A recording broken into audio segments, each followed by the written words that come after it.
Hey hi guys, welcome back to SS public talk. చాలా రోజులైంది video తీయక. ఈరోజు అయితే గేమ్ చేంజర్ మూవీ అయితే చూశాను అనమాట. గేమ్ చేంజర్ మూవీ గురించి చెప్పాలంటే it's average movie, one time watchable. ఎందుకు ఇలా చెప్తున్నానంటే ముఖ్యంగా ఈ మూవీకి మైనస్ పాయింట్లు ఏంటంటే శంకర్ గారు 3 years తీయాల్సిన సినిమానే కాదు, ఏదో జస్ట్ ఒక 6 monthsలో 8 monthsలో తీయాల్సిన సినిమా. అందులో కార్తిక్ సుబ్బరాజు గురించి హైలీ ఎక్స్పెక్టెడ్ అనమాట. జిగర్తాండా XXX లాంటి సినిమాలు సూపర్ డూపర్ హిట్ సినిమాలు ఇచ్చిన తర్వాత, పేట ఇలాంటి సినిమాలు ఇచ్చిన తర్వాత ఆయన నుంచి చాలా ఎక్స్పెక్ట్ చేశారు స్టోరీ. కానీ ఏమీ స్టోరీ లేదు, డొల్లా లోపల. స్టోరీ అయితే రొట్టా స్టోరీ. చాలామంది ఈ మూవీ గురించి ఫస్ట్ నుంచే నెగిటివ్ చెప్పారు. నేను వాళ్ళ గురించి కూడా మాట్లాడాలనుకున్నా. కాకపోతే సినిమా ఒక పాజిటివ్ వైబ్ అయితే ఉందన్నమాట. ఎక్కడ రామ్ చరణ్ గారు acting plus point, and Thaman గారు music plus point, Burra Sai Madhav గారి డైలాగ్స్ అయితే చాలా ప్లస్ పాయింట్. అదేవిధంగా జరగండి సాంగ్ అయితే విజువల్ వండర్, అసలు ఆ కన్నుల విందుగా ఉందన్నమాట సాంగ్ అయితే.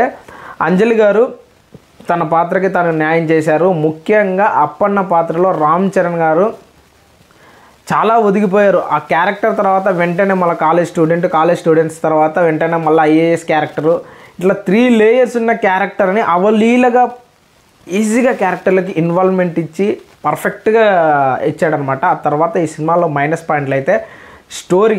ఈ సినిమాలో ఫస్ట్ హాఫ్లో నుంచి ఏదో లవ్ స్టోరీ ఉండాలంటే ఉంది. IAS అవ్వాలనే కోరిక హీరోది కాదనమాట. హీరోయిన్ ఏదో కావాలనే స్టోరీ లైన్ కోసం చెప్పినట్టయితే నాకైతే అనిపించింది. స్టోరీ పరంగా IAS అయింటే ఇంకా బాగుండేది అయితే నాకైతే అనిపించింది అనమాట. ఆ తర్వాత సినిమా ఇంటర్వెల్కి ఒక 10 minutes ముందు వరకు అయితే సినిమా ఏం లేదు. తర్వాత ఇంటర్వెల్స్కి 10 minutes ముందు నుంచి సినిమా అయితే ఇంటర్వెల్ ఎక్స్ట్రాడినరీగా ఉంటుంది. తర్వాత సెకండ్ హాఫ్లో సినిమా ఎటు పోతుందో అర్థం కాదు, ఎటు వస్తుందో అర్థం కాదు అనేది అయితే చాలా కన్ఫ్యూజన్ పాడేస్తాడు సినిమాని. సెకండ్ హాఫ్ SJ సూర్య గారి యాక్టింగ్ ఇరగదీసేశారు, చాలా ప్లస్ పాయింట్. ఇంకా క్లైమాక్స్ ఫైట్ చాలా ఎక్స్పెక్టేషన్స్ పెట్టుకున్నారు. మీరు ట్రైలర్ షాట్లో బ్యాక్ నుంచి ఒక షాట్ కనపడుతుంది, చాలా హైలీ ఎక్స్పెక్టెడ్ అనమాట.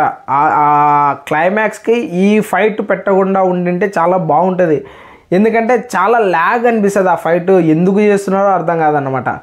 ఓవరాల్గా ఈ సినిమా ఓన్లీ రామ్ చరణ్ గారి కోసం వన్ టైం వాచబుల్ అయితే చూడొచ్చు. మీరు కూడా ఈ సినిమాను ఒకవేళ చూస్తే కనుక ఎలా ఉందో ఖచ్చితంగా కామెంట్ చేయండి. నాలాంటి రివ్యూవర్స్ సినిమా బాగాలేదనో బాగుందనో చెప్తూనే ఉంటారు. మీరు కంపల్సరీ మూవీ చూసి మరీ కామెంట్ చేయండి.